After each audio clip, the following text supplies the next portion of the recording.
മറ്റൊരുത്തനിലും രക്ഷയില്ല. നാം രക്ഷിക്കപ്പെടുവാൻ ആകാശത്തിന് കീഴിൽ മനുഷ്യരുടെ മധ്യേ നൽകപ്പെട്ട യേശു എന്ന നാമമല്ലാതെ മറ്റൊരു നാമവുമില്ല. ഏവർക്കും വചന ധ്യാനത്തിലേക്ക് ഹൃദ്യമായ സ്വാഗതം. ഇന്നത്തെ പ്രമേയം cross accomplishment of salvation. Cross accomplishment of salvation. ഇന്നത്തെ കുറിവാക്യം എബ്രായർക്ക് എഴുതിയ ലേഖനം 13-ാം അധ്യായം 12-13 വാക്യങ്ങൾ. അങ്ങനെ തന്നെ യേശുവും സ്വന്തം രക്തത്താൽ ജനത്തെ വിശുദ്ധീകരിക്കേണ്ടതിന് നഗരവാതിലിന് പുറത്തു വെച്ച് കഷ്ടം അനുഭവിച്ചു. ആകയാൽ നാം അവന്റെ നിന്ന ചുമന്നുകൊണ്ട് പാളയത്തിന് പുറത്ത് അവന്റെ അടുക്കൽ ചെല്ലുക. എബ്രായർക്ക് എഴുതിയ ലേഖനം യഹൂദ ക്രിസ്ത്യാനികൾക്ക് വേണ്ടി എഴുതിയ ലേഖനമാണ്. കാരണം ആ കാലഘട്ടത്തിൽ യഹൂദ ക്രിസ്ത്യാനികൾ ഒത്തിരി പീഡനങ്ങൾ അനുഭവിക്കുന്നു, വിശേഷിച്ചും യഹൂദന്മാരിൽ നിന്ന്. യഹൂദ മതത്തിൽ നിന്ന് അവർ പുറത്തുപോയി എന്ന് ചിന്തിച്ച യഹൂദന്മാർ അവരെ തിരിച്ചു കൊണ്ടുവരുവാനുള്ള ശ്രമങ്ങൾ നടത്തി. ആ ശ്രമങ്ങൾ പരാജയപ്പെട്ടപ്പോൾ യഹൂദ ക്രിസ്ത്യാനികളെ യഹൂദന്മാർ നന്നേ പീഡിപ്പിച്ചു. പീഡന സമയത്ത് അവർ ഉറച്ചു നിൽക്കുവാൻ എഴുതിയ ലേഖനമാണ് എബ്രായർക്ക് എഴുതിയ ലേഖനം. എന്നാൽ ഈ ലേഖനം ഇന്ന് നമ്മോട് വ്യക്തമായി സംസാരിക്കുന്നുണ്ട്. വിശേഷിക്കും കുറിവാക്യമായി രേഖപ്പെടുത്തിയ എബ്രായർ 13-ാം അധ്യായം 12-13 വാക്യങ്ങൾ നാം രണ്ട് കാര്യങ്ങൾ ചെയ്യണമെന്ന് നമ്മോട് ആവശ്യപ്പെടുന്നു. ഒന്ന്, നാം തീർച്ചയായും ഓർമ്മിക്കേണ്ടവ. We must remember. 12-ാം വാക്യം നാം ഓർമ്മിക്കേണ്ട കാര്യങ്ങളെയാണ് രേഖപ്പെടുത്തിയിരിക്കുന്നത്. എന്നാൽ 13-ാം വാക്യമാണെങ്കിൽ നാം ചെയ്യേണ്ട കാര്യത്തെക്കുറിച്ച് നമ്മെ ബോധവാന്മാരാക്കുകയാണ്. What we need to do. നാം എന്ത് ചെയ്യണം? പ്രിയപ്പെട്ടവരെ, ഈ രണ്ട് ധ്യാന ചിന്തകൾ ഇന്നത്തെ ദിവസം നാം ധ്യാനിക്കുമ്പോൾ നമ്മുടെ ജീവിതത്തിന് അത് ശക്തിയും അതിലുപരിയായി നാം ഓർമ്മിക്കേണ്ടതും നാം ചെയ്യേണ്ടതുമായിട്ടുള്ള അനുഭവങ്ങളിലേക്ക് പ്രവേശിപ്പാൻ ദൈവം നമ്മെ സഹായിക്കട്ടെ എന്ന് ആത്മാർത്ഥമായിട്ടും പ്രാർത്ഥിക്കുന്നു. ഒന്നാമത്തേത്, വി മസ്റ്റ് റിമെമ്പർ. നാം തീർച്ചയായും ഓർമ്മിക്കേണ്ട കാര്യം. എബ്രായർക്ക് എഴുതിയ ലേഖനം 13-ാം അധ്യായം 12-ാം വാക്യം. അങ്ങനെ തന്നെ യേശുവും സ്വന്തം രക്തത്താൽ ജനത്തെ വിശുദ്ധീകരിക്കേണ്ടതിന് നഗരവാതിലിന് പുറത്തു വെച്ച് കഷ്ടം അനുഭവിച്ചു. നമുക്ക് വേണ്ടി കഷ്ടമനുഭവിച്ച ഒരു ദൈവമുണ്ട്.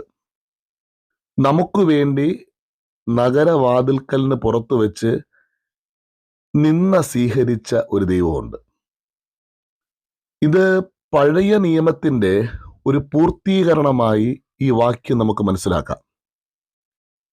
ലേവ്യ പുസ്തകത്തിൽ എഴുതിയിരിക്കുന്ന വാക്കുകളുടെ പൂർത്തീകരണമാണ് എബ്രായർക്ക് എഴുതിയ ലേഖനം 13-ാം അധ്യായം 12-ാം വാക്യമെന്ന് വേദപുസ്തക പഠിത സമയത്ത് നമുക്ക് വ്യക്തമായി മനസ്സിലാക്കാൻ കഴിയും.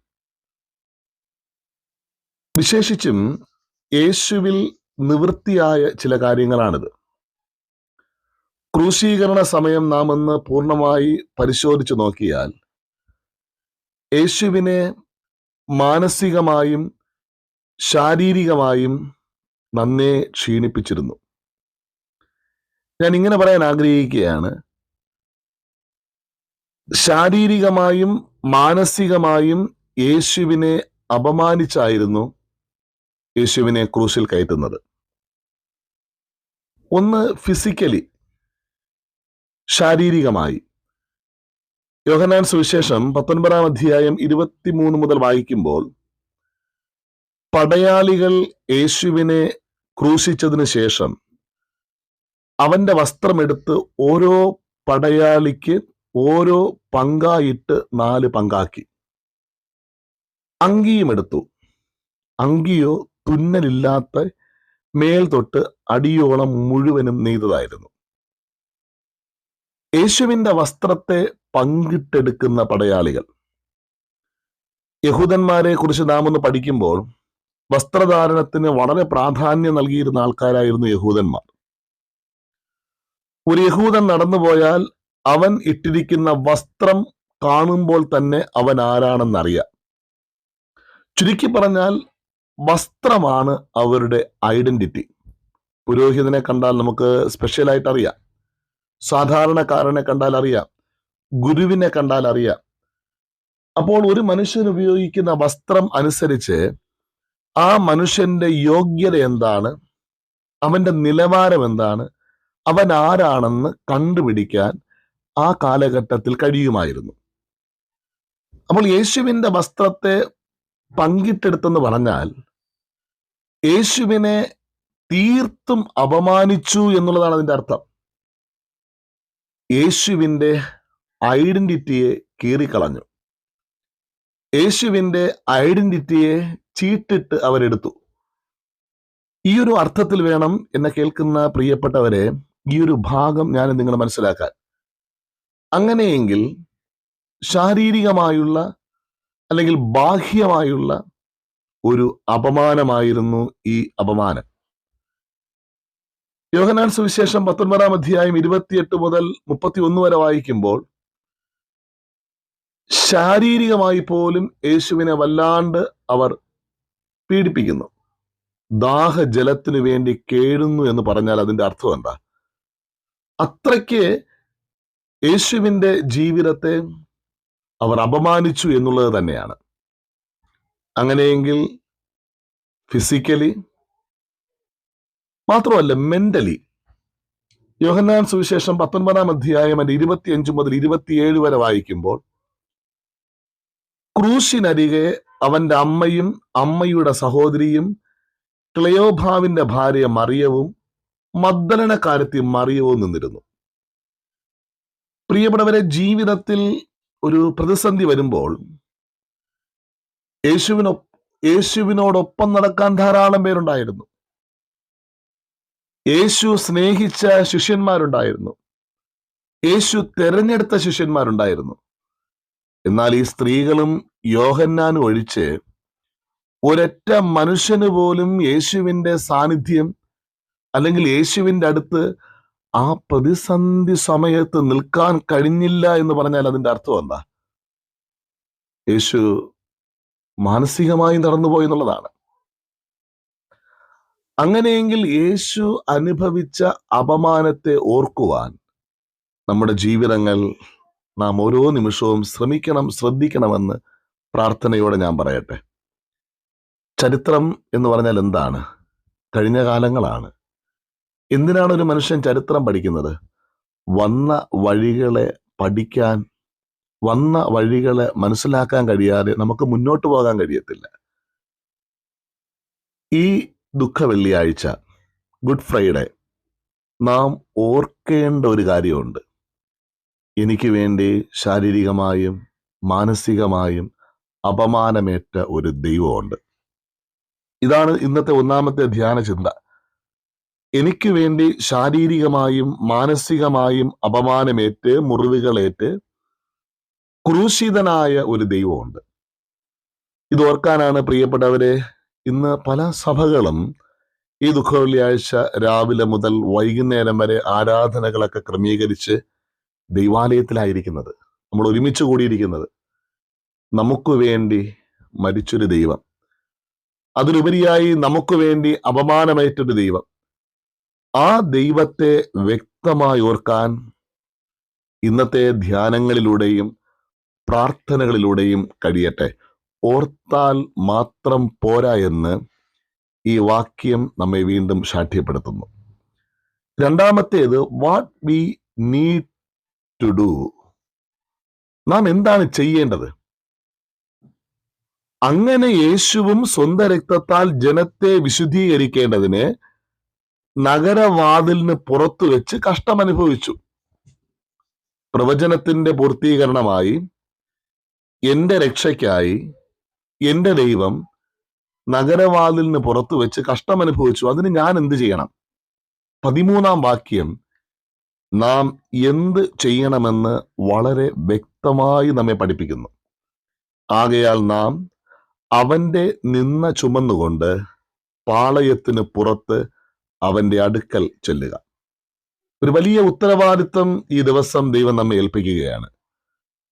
അവന്റെ നിന്ന ചുമക്കുക, അവന്റെ അടുത്ത് ചെല്ലുക. പാളയത്തിന് പുറത്ത് നിൽക്കുന്ന ക്രിസ്തുവിന്റെ അടുത്ത് നാം ചെല്ലുക.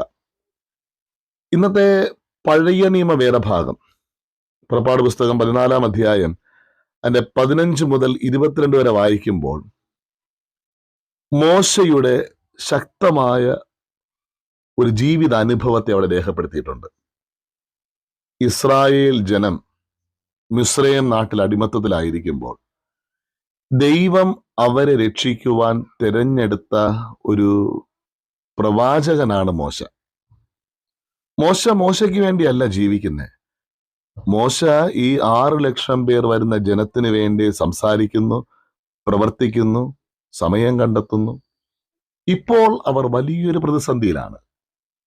അവരുടെ പ്രതിസന്ധി എന്ന് പറയുന്നത് മുൻപിൽ ചെങ്കടൽ, പുറകിൽ ഫറവോന്റെ സൈന്യം. മുന്നോട്ട് പോകാനും കഴിയുന്നില്ല, പുറകിലോട്ട് വരാനും കഴിയുന്നില്ല. ഇവിടെ മോശ ചെയ്ത ചില കാര്യങ്ങളുണ്ട്. ഈ മോശ നമ്മെ എങ്ങനെയാണ് ക്രിസ്തു അനുഭവിച്ച നിന്ന ഞാനും നിങ്ങളും സ്വീകരിക്കണമെന്നും, എങ്ങനെയാണ് പാളയത്തിന് പുറത്തു നിൽക്കുന്ന ക്രിസ്തുവിന്റെ അടുത്ത് നാം എത്തിച്ചേരേണ്ടതെന്നും ഈ വേദഭാഗം നമ്മെ ശക്തമായി പഠിപ്പിക്കുന്നുണ്ട്. നാം ചെയ്യേണ്ട കാര്യങ്ങൾ: എനിക്ക് വേണ്ടി അപമാനമേറ്റ് എനിക്ക് വേണ്ടി കാൽവരി ക്രൂശിൽ ബലിയായ ക്രിസ്തുവിന്റെ നാമത്തിൽ ഞാനും നിങ്ങളും ചെയ്യേണ്ട 3 കാര്യങ്ങൾ. 1, പ്രശ്നങ്ങളോട് പ്രതികരിക്കുക. പ്രിയപ്പെട്ടവരെ, ഇന്ന് സമൂഹത്തിൽ ധാരാളം പ്രശ്നങ്ങളുണ്ട്. നാം എത്ര പേരാണ് പ്രശ്നങ്ങളോട് പ്രതികരിക്കാറുള്ളത്? ഇതെന്റെ വിഷയമല്ല എന്ന് പറഞ്ഞ് മാറി നിൽക്കാൻ നമുക്ക് കഴിയും. അതിനെ നാം ഒന്ന് ശ്രദ്ധിക്കാതിരുന്നാൽ ശരീരത്തിനോ മനസ്സിനോ യാതൊരു കേടുപാടും കൂടാതെ സുന്ദരവും സുഭിക്ഷവുമായി നമുക്ക് ജീവിക്കാൻ കഴിയും. പക്ഷേ ക്രിസ്തുവിന് വേണ്ടി അപമാനമേറ്റ അനുഭവം നമുക്കുണ്ടാകണമെങ്കിൽ സമൂഹത്തിൽ വരുന്ന എല്ലാ പ്രശ്നങ്ങളോടും നാം ഒരു സാമൂഹിക ജീവി എന്നുള്ള ബോധ്യ തലത്തിൽ നിന്നുകൊണ്ട് ആ അനുഭവങ്ങളോട് പ്രതികരിക്കുവാൻ ഞാൻ നിങ്ങളും ബാധ്യസ്ഥരാണ്. മോശയുടെ ജീവിതത്തെ നാം ഒന്ന് എടുത്തു നോക്കിയാൽ, മോശ കൊട്ടാരത്തിലാണ് വളർന്നത്. ആ മോശയുടെ ബാല്യകാലവും തന്റെ യൗവന ദിശയിലേക്കുള്ള വളർച്ചയെല്ലാം കൊട്ടാരത്തിലായിരുന്നു.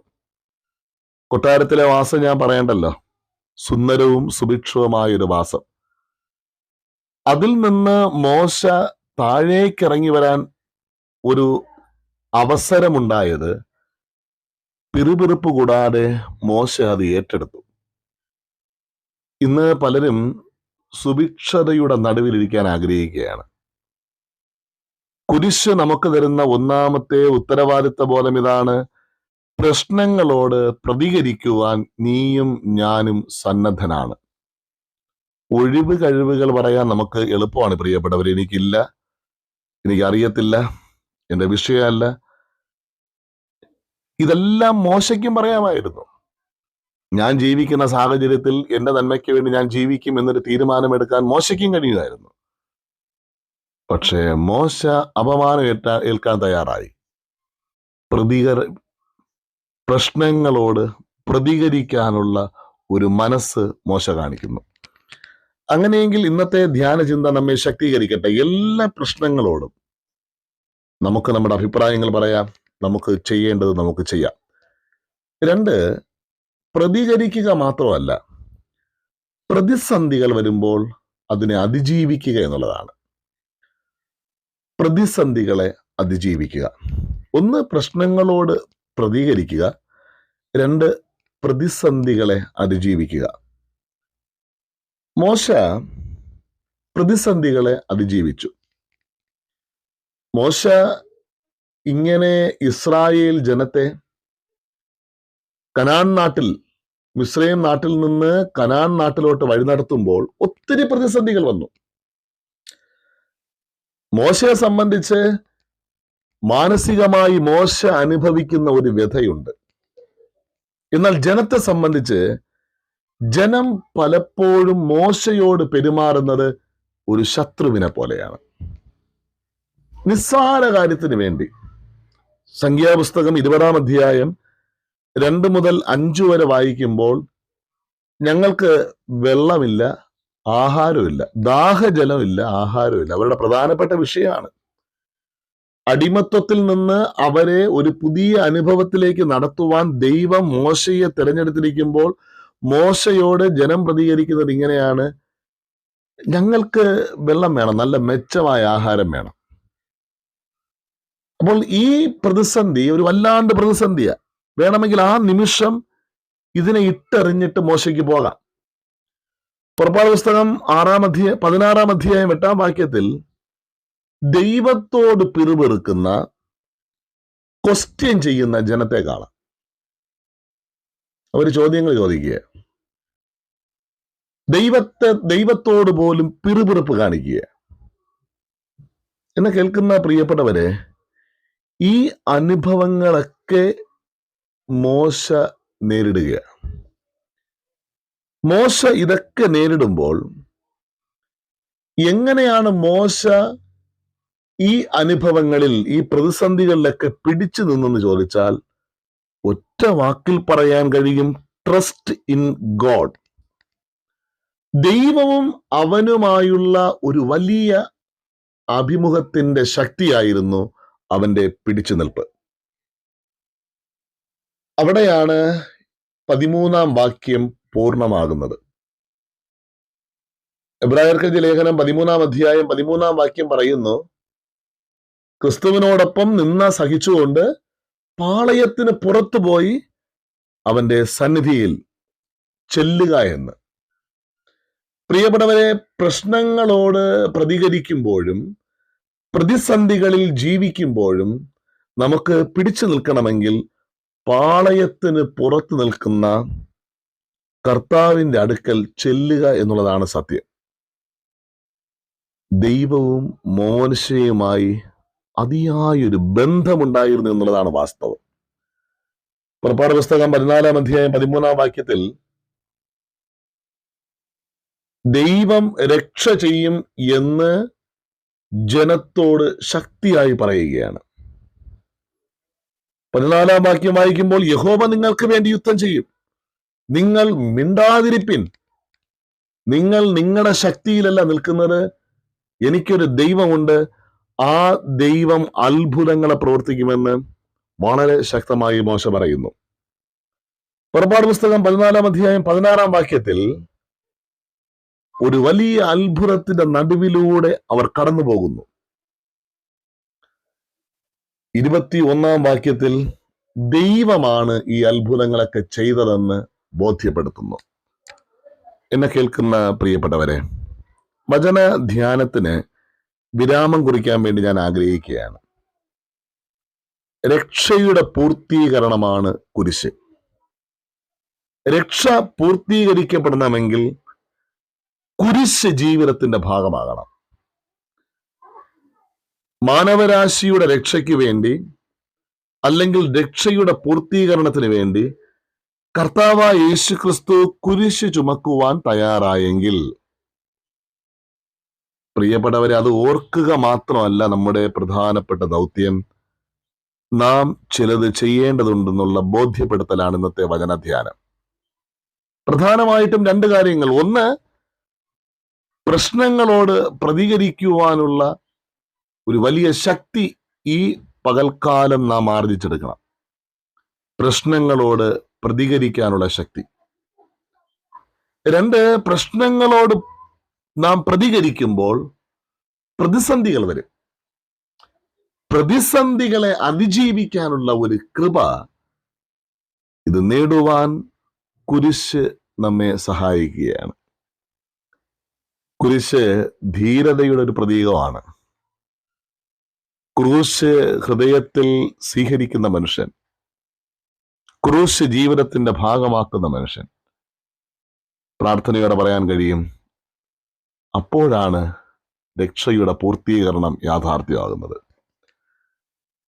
മിഷണറിമാരെ നമുക്കൊന്ന് നോക്കാം. തദ്ദേശീയ മിഷണറിമാരെ നമുക്കൊന്ന് നോക്കാം. എല്ലാ സ്ഥലങ്ങളിലും അവർ ക്രൂശിനെ നെഞ്ചോട് ചേർത്ത് പിടിച്ചു. കഷ്ടതകളെ, പ്രതിസന്ധികളെ, പ്രശ്നങ്ങളെ നെഞ്ചോട് ചേർത്ത് പിടിച്ചു. അങ്ങനെ ഒരാർജവം സ്വർഗത്തിലെ ദൈവം നമുക്ക് നൽകട്ടെ. ഈ ദുഃഖവെള്ളി, ഗുഡ് ഫ്രൈഡേ, കർത്താവിനെ മഹത്വപ്പെടുത്തുവാൻ സഹായകമായി തീരട്ടെ. ദൈവനാമം മാത്രം മഹത്വപ്പെടട്ടെ. കർത്താവിന്റെ കൃപ കൂടി ഇരിക്കുമാറാകട്ടെ. ആമേൻ, ആമേൻ.